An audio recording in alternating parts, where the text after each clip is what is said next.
too. So there we go. Gotcha. So we are recording this. So let's just wait for my hubby. Let's see if he can make it or not. You should have a link. How have you been? It's been good. I've been going through a transition. I wasn't able to make your class live just because of the fact that I had another job, but I was in the middle of transitioning to a new job that'll give me more time. Great. So yeah, it's been an adjustment, but I've been happy for the extra time so I can work on my project more. That's great. Jim, you're muted. Okay, how about now? You're not muted. Okay. Meet Anita. Hi, Jim. Hi, how are you? Thank you. So Anita was not able to join the class live, but so you watched it online, the whole thing? I did. I actually, it was kind of sad because I had to wait an entire day. So it wasn't like I could see it the same night. It was like, oh, I had to wait a day. And then you would give these project, these homework. So then it was like I was always a day behind and like struggling to like get it done. Oh, boy. I hope it was still enjoyable on some level. It really was super informative. And I'm probably going to go back and watch each one, like maybe like 3 or 4 more times at least. We did we covered a lot of stuff in these, and I think it was usually longer. And I told everyone, I'm sorry, I cannot keep this to 2 hours. There's just no way. First of all, I like the sound of my own voice way too much. Kidding. It's a lot of material, it's where by the way, this is I'm babysitting my daughter's dog, so if he pops up in the screen, I apologize. I promise I'm still listening. Yeah, no worries. I have my dog here, so if he starts barking, you'll know why. Well, Awesome. yeah, so take the time watching this again. I think it is helpful actually to rewatch the stuff, because there's so much information, and sometimes it sinks in the second time you watch it. Sometimes you're like watching it the third time, like, oh my God, I didn't hear this last time. And with my stupid accent and me talking so fast, it is possible to miss things. I think it's also good for people for you to be able to see everybody else's pitches, and you can see what worked and what was too long. And some people were really concise, and some people just kind of went on a little bit longer than maybe they needed to. Yeah. I'm glad in not stopping them, because I want them to have a chance to really go into it. Yeah, well, it was very informative for sure. So that's what, after seeing that last class, it was better for me to go back and like see what works for my pitch and what I need to like focus on. So oh, great. Very helpful. All right, perfect. Okay, so show us what you have. Awesome. All right, let me see if I can share the screen. Awesome. So this is my TV show. It's called Eons of Dust. Holy smokes. It's a 1 hour action adventure sci-fi Western. And it is based in the Great Salt Lake. I'm going down to here. So the premise of the story is that 10,000 years ago, the Atlanteans ruled the earth. However, something happened and their entire society collapsed. But they left their technology behind. And it's one of those things that's just a natural occurring instance. And the Great Salt Lake is where one of their cities was placed. And around the Great Salt Lake, there are these portals. And every 10,000 years, they just automatically open. They're open for a year, and then they close again. And they are nexuses to different times on the earth, as well as different places in the universe. And they all tend to open up, not at once, but like one after another, and then they'll all remain open for a year. So when that happens, the divine timing will have a set of eons that come forward and represent the earth. So here are my eons. Now, each of these are a representative of different countries. The whole idea is that we're stronger together as a human society. And right now we have a lot of separation in class. But when it really comes down to it, we all want the same things. We all have so much more in common than we do if we were to be separated from one another. And this is what the eons begin to find out. And now each of these people have gone through a traumatic experience that have brought them to this specific point in time where they're there when the first portal opens. Now, Nika, she is a Shaolin monk who was excommunicated from her monastery and then kidnapped and thrown into a Hong Kong underground betting gladiator ring. And then she was rescued by a trust fund baby who is obsessed with circus, and he wanted to have his own circus. So he saw her and decided to buy her freedom. And now she lives as an indentured servant when the show opens. Rob Brown, or I'm sorry, Aldo Smith, who I would hope to get Rob Brown, is a runaway convict who is accused of murder. He did not commit this murder, but it is 1934. He is from the South, and as a Black man, that is an instant death sentence. So he's decided to go on the run, and he finds himself in Utah, where the first portal opens up. He gets a job with the circus, thinks that's a good place to hide, and then ends up attracting more attention than he wanted. Now, the sheriff, S. Grant Young, he is actually a real historical sheriff in Utah. He used to be one of the sheriffs of Salt Lake City. In this story, he actually loses his job as sheriff of Salt Lake City because he has an addiction problem. He has a heavy drinking problem. He's done a lot of things that are questionable, so he got kicked out of his job and he was sent to a smaller town where now he just basically drinks himself into oblivion, doesn't really care about the town. And then there is Don Juan, who is actually a multi-dimensional being. He has been alive for thousands of years. He was actually a original Atlantean, but he's also what you would call an ascended master. So he's actually lived through the phenomenon before. He knows exactly what the portals are. He knows exactly what is happening. And he's there to basically help guide these people and get them, whipped into shape. So with that said, the whole idea is that these people, they have their own biases, they have their own racism, they have their own ideas about other people and the separation. And so the idea is to get through that separation so they can come together and actually protect the earth. Because there is a big bad. His name is Kovash Nin. He is he was a Martian, and he was a general of Mars. However, Mars has completely destroyed their planet, and somehow they made it over to the Earth, and they were like, we're going to take over the Earth. Unfortunately, it didn't happen that way, and he was put into what was called a void portal, where it's completely sealed, and you would need special incantations in order to open it up. And what the Eons are finding out is that there is a secret society that already knows what these codes are. They also know what the portals are, and they know that this is the time that they need to open up this portal in order to retrieve Kovash Nin, because he has this sort of science that can keep the portals open and also enslave the entire multiverse. So moving on to season one. Season one is actually going to be 8 episodes. And the arc of the season one, long story short, is that the Eons are going to find out that they are actually gods incarnated, and that they have to find out how to unlock their power in order to stop this person from taking over the multiverse. And then we move on to season two. Season two, Kovash Nin does find his way into the earth. He is hiding. The secret society is also people of power and influence, so he can hide away pretty quickly. They have the resources, they have the money, and he begins to work on his sciences in order to keep the multiverse open. And what they find out is that the multiverse, the sciences that he's using are actually, they're not completely 100% stable. So what he actually is going to do is ruin the entire world, and that's exactly what happened to the Atlanteans before. So they fight him, they put him back, and then season 3, we move in to find out that Don Juan is actually sacrificed himself, and that they have to actually go into the void portal, get Don Juan back, and then they find out that everybody on Earth could possibly be an Eon at one point in time. They just have to go through, the motions in order to learn their divinity. So moving forward, I would like to get showrunner Rockne Esobanian.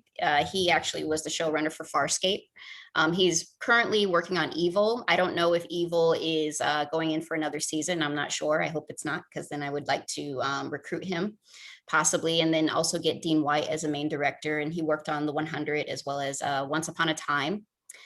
And so moving forward into the budget, estimated budget is going to be $26 million for the first for the first season. It's going to be shot in Utah, which is going to be about 20 to 25% tax credit, which is really good. And then after running the numbers, total equity investment is actually going to be about 10% of the budget, which I think is a really good number for equity investors as well, just for the budget in general. Right now, what I'm seeking is $1 million in development funds. I want to use that money in order to get my showrunner, and I would like to hire a writing team in order to really develop the first season and get that story really solid before we move forward with production.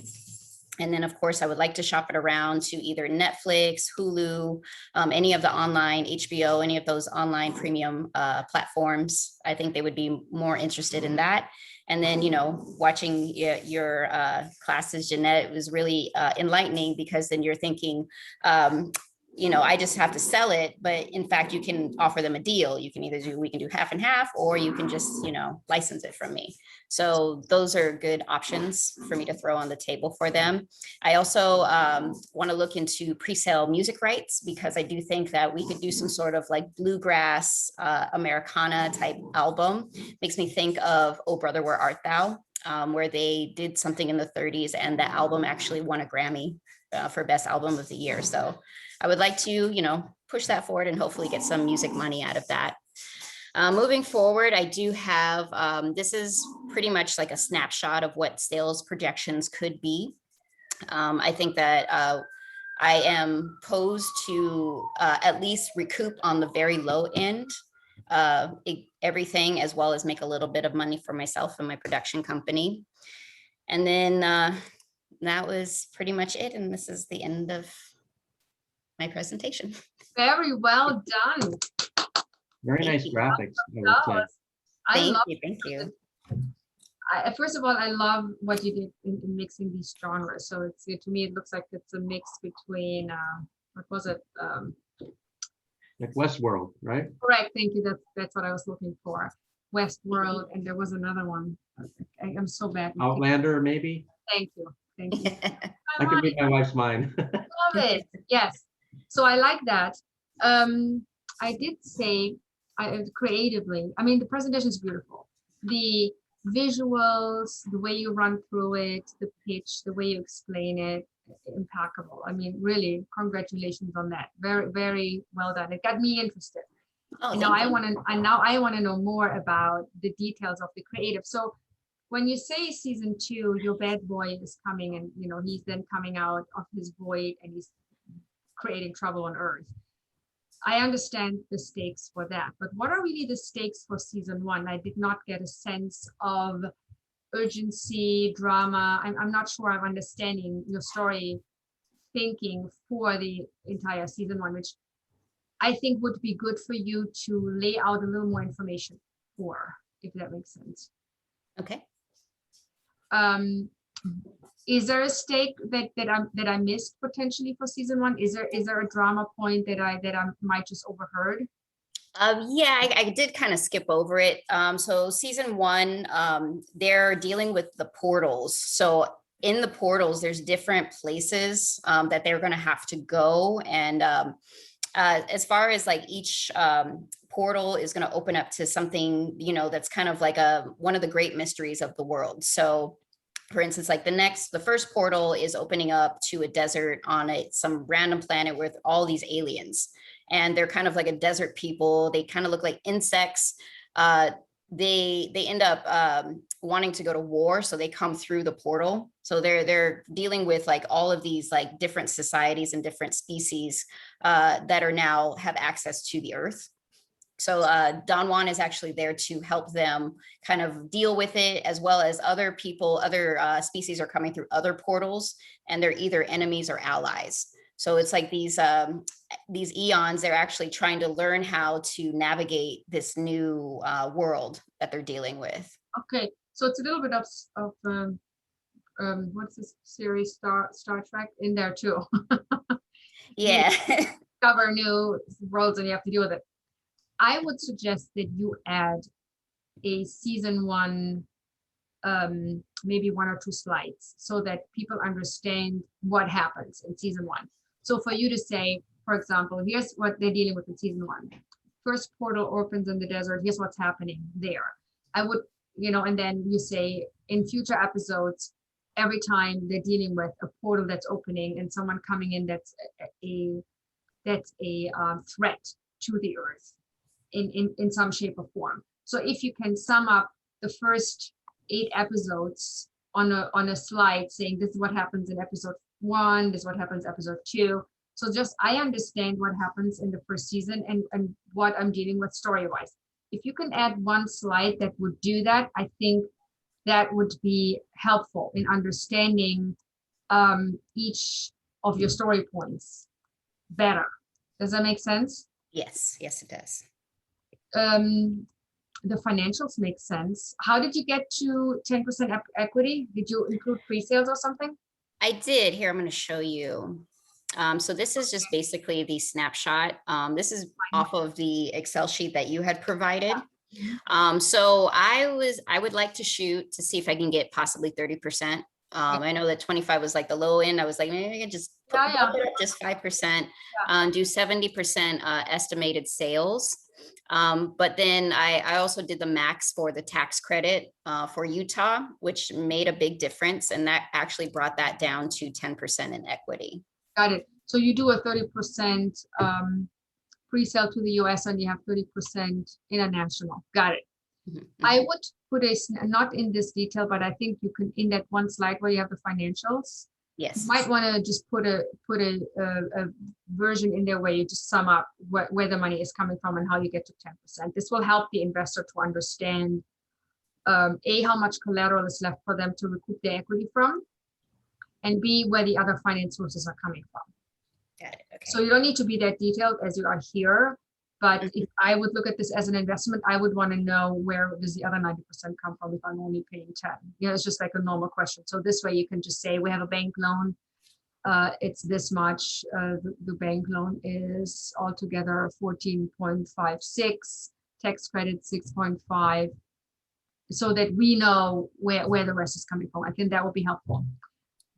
I don't really have more than this because it's a great pitch. Jim, what are you thinking? Well, I would like to go back a little bit on the creative side first, because what year does it initially take place? 1934. Okay, I saw it. So when I hear the word Western, I think of 1800s. Yeah. 1934 is, Yeah, people think like electric cars. I understand you're in Salt Lake in Utah and it's a little bit more Wild Westy there.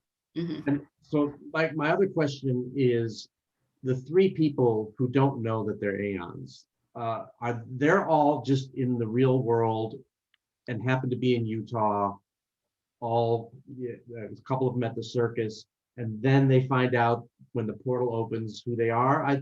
That was a little unclear to me, how they realize who they are. Obviously the Wes Studi character knows everything because he is an immortal. Yeah. But that was it was a little confusing, like how they find out who they are and all that kind of stuff. Gotcha. Okay. So what happens in the pilot is when the first portal opens, a giant alien beast comes through the portal and actually attacks the circus. And that's how the ball gets rolling, where they find out that there's something weird going on in Utah. Nobody's ever seen a beast like this. It ends up getting killed. Nika ends up killing it during her act while she's performing for the circus. And they go looking to find out where this beast came from. And that's where they find the first portal. And they also find that Don Juan, he's kind of been observing them and he doesn't really intervene until he actually has to. At one point in the pilot, another alien comes through the portal to kill Nika because the beast that she killed was that person's pet. So that's where Don Juan shows up They also find that there's two other people that are in the circus that were actually leftover refugees from the past portal event, and they've been stuck on Earth for the past 10,000 years. And they're a little bit off. I would say, in this day and age, I wouldn't necessarily say that, it's a little insensitive, but they are transsexual twins, where one is a male born female, and the other one is a female born male. And they read each other's minds, and they actually are just one being, but because of the reality that we live in, they've been split into two bodies. And they know also what's going on, and they kind of explain to Nika, they're kind of like the person who's like, oh, this is what's happening, and this is why you did this. And that's, where the great revelation is, and that is all in the pilot. So I would suggest one slide with the summary of the pilot, because that'll actually answer a lot of questions for people. Yeah. I think that would be good. So one page as a summary of what happens in the pilot, so that we understand the story of what we see in the first episode, and then yes, I agree, because it wasn't really clear when they find out who they are, why we're in Utah, all these kind of which you can easily explain away in a couple of minutes of telling the story. Awesome. Okay. Awesome. Thank you. And okay, so that, all right. So that was mainly it was I just wasn't sure who knew when, how they find out, that kind of thing. And then what they do going forward once they learn these things. Is there a source material, or is this all original with you? It's all original. Okay. you have quite the mind, young lady. Thank you. Wow. Any thought of writing it as a book? Yeah, I was just thinking that. I would have to get a ghostwriter. I don't have the attention for a novel. I'm good with screenwriting, but when it comes to novels, for some reason. Even if it was a graphic novel, what's kind of interesting is that, there are a lot of graphic novels, like the new sci-fi series that Jeanette and I really like called Resident Alien, started as a graphic novel. Mm-hmm. And it's not necessarily a full novel, and your thing is so visual that it might be an interesting way to generate interest too, because sometimes it's based on a book or something that already exists. It generates potential interest from some places. Well, I do want to know what inspired this. I mean, did you wake up one morning and thought, that's what I'm going to do? Well, I mean, I've always been like a sci-fi fantasy nerd freak. So I would say I really wanted to write a television show. And so like I started like doing some research because I'm very into spirit science. I don't know if you guys are familiar with that at all, but it has to do with a lot of like sacred geometry. But when you go down that rabbit hole, there's all this like really interesting information. And so like I was like, how can I put this together and make it into some sort of story? And that's where I started looking at ley lines, and I found that there was like a really big like nexus ley line on the Great Salt Lake. And so I was like, oh, let's just put it there. And then I just started building the story from there. Well, it makes sense. I would say it's what I like about it is that it's so detailed. And it feels like you really thought about each of these characters. You thought about the look, the vibe. I mean, it's very impressive. You do go into a lot of detail, so it's wild. I love that. I don't think I could do something like this. This is fantastic. Thank you. Wow. Thank you. And also the fact that even though it takes place in the past and all this stuff, you're dealing with today's issues, which is kind of nice. Yeah. I really wanted to focus on the fact that even though we are dealing with these issues today, it's almost like as a human society, we've been dealing with them since the dawn of time, So we go back 300 years and still, have the same story. Yeah, and the same issues, that's for sure.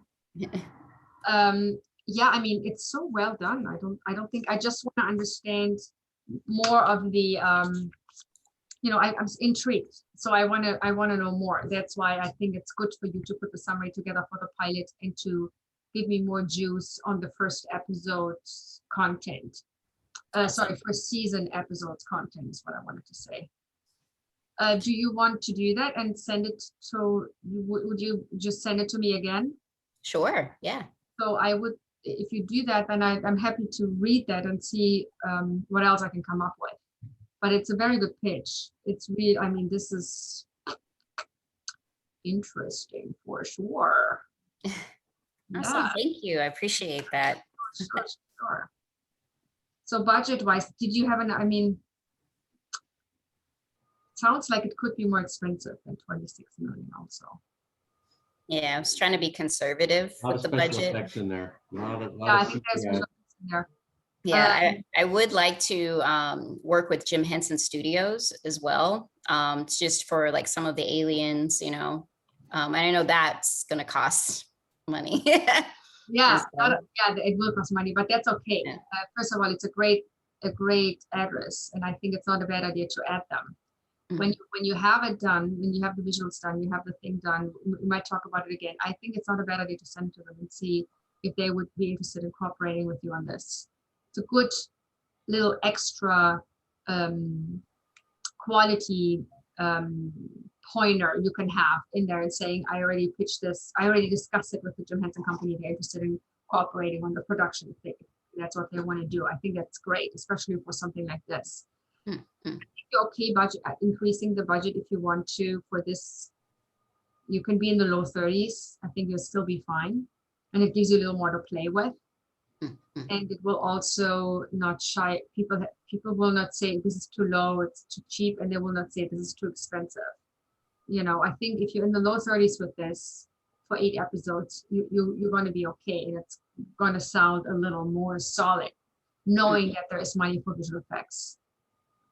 And I The think other thing is, I don't know, you don't really need more than 1 star in this, because if you have 1 star as a name attraction, I think everybody else can be unknown. yeah, but the cast that you have is strong. I mean, they're very strong. I don't think you need to go all the way. I like the cast for your for the main guy, for the, I forgot his name already, Wes, whatever his name. Yeah, he's That been one, Yeah. big cast. You have really good sense for casting, and if you can get the other ones, great. I don't know if you need to, and if you have the showrunner that you're thinking of, I think that'll go big, and I think it's good to get some development money going and having someone like that at least locked down with a down payment or something, with a pay down payment. I think that'll go up very far. Awesome. I would add also the fact that you do want to go to like a Netflix. I mean, I could see this as Netflix, but I could also see it as Amazon. I could see it as HBO Max. 100, I think the 100 was at the CW, but that's young adult. I'm not sure young adult is your only audience. That's why I don't think it would be a CW show. But since you mentioned the director, what was the other thing he did? He did Once Upon a Time. Oh yeah, I love that show. And that was also, I think it was ABC, no? Or was it CBS? Well, it was one of the main ones. It was ABC, I yeah. love it. So yeah, that's a network show. Yeah. So I think, maybe you talk about where you want to sell this also and why you want to, because I think it's okay for this is for an investor now, right? For them to know that you thought about your buyers and why they would want this. You have shows at all these places that are similar to what you're doing, like HBO, Westworld, and then you have this other show that you mentioned, and Netflix. What would I do? Maybe Stranger Things would be something that could fall into this category that they have. That's an original from them, I think. Was it Dark Matters, or what was it? Or Dark? There was another show that was similar. But yeah, so maybe I'm giving you more to do here. But maybe you just mentioned when you do the finance plan, you can put it on the same page than the finance plan, so you don't need to add another slide for that. Okay. Just a thought, because I think it would help to see the thought on domestic for this. Did you have questions for us that we could again? I did.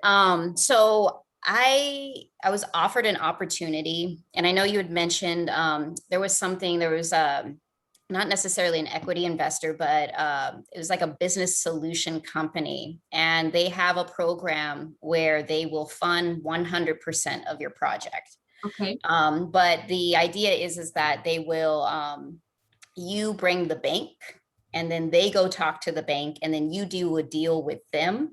That's kind of like what got me into this class. Was I was like, let me do more research. Let me talk to somebody who knows about finance, so I'm not just walking into a trap where, Yeah. somebody takes my story. Right. Well, you So registered this, obviously, right? You registered this with the WGA and copyright, right? I did, yes. All right. But they pretty much what they are offering is that I do a deal with them. I become business partners with them. They will give me 100% of the funds in order to make the show. But from there, it's very unclear on what, like what are the details, what happens if I can't pay you back, what happens, like all of that stuff. You need to understand that. Now, one thing I'm not clear on, when they say to you, you bring the bank, what does that mean? What do they actually need the bank for if they want to give you 100%? Yeah, what they're doing is a deal with that bank. So I guess they have the collateral, they have whatever they need to get that type of money. So instead of like me just walking up there going, can I have $30 million?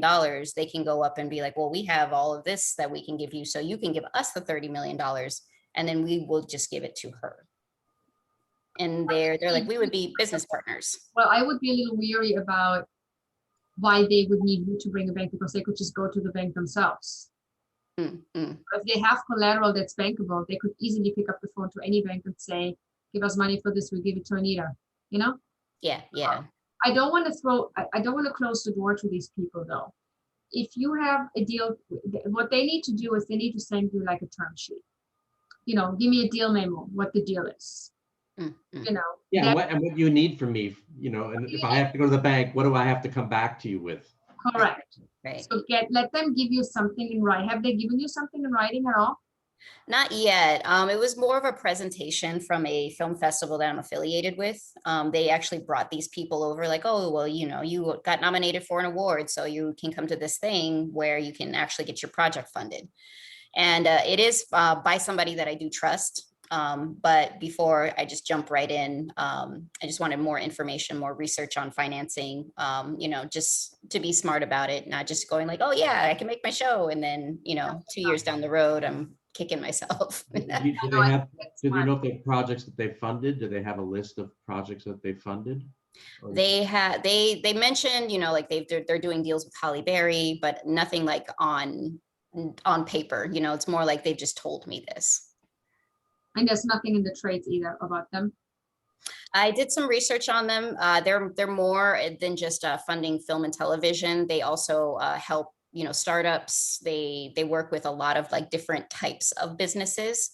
And I guess it's like they help them get the funding that they need in order to start their business. So I guess they want to move into film and television now, but they're nothing, no bad reviews on them. Nobody saying it's a scam, none of that stuff. Okay. Well, I think you should be open because you're not signing with them. So I think you should ask them to send you a term sheet or a deal memo, because that will explain what the deal is. And then send it to me. Let me look at that thing. And I'll see if there are some red flags in there. And I'll just let you know if there are any red flags, I'll just alert you to them. Then you can do whatever you want with that information. But it is very hard to say right now, is it a good thing or a bad thing? But it is good enough for you, and there's nothing wrong with you asking for a deal memo. Just say, this sounds great, very interesting. What is the next step?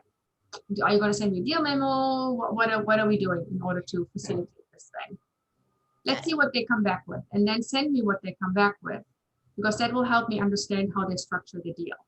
Awesome. Cool. Thank you. I'm interested in seeing this. And if there's anything that I can do to help get this close, I'll let you know too. But I need to see a little more.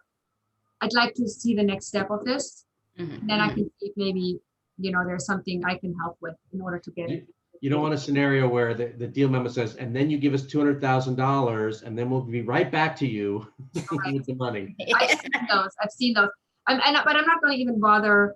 I'm not going to give you the negatives that I know that can come out of this because I've seen them, because I don't want to taint you. I want you to be open to the positives of this opportunity. The minute I see what they're sending you, I already know. I know what I'm looking for.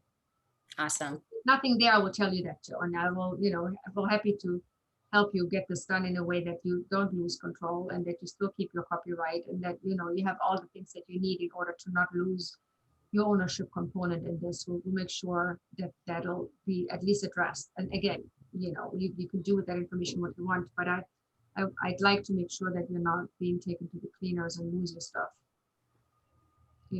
Awesome. It's a very good concept. It's very detailed. I can sense you really thought this through and you thought these characters through. I want this to be clear to everyone. I can sense it, but I really want to make sure that everyone knows this. So yeah, please send us the next version of this, and then we'll talk about it.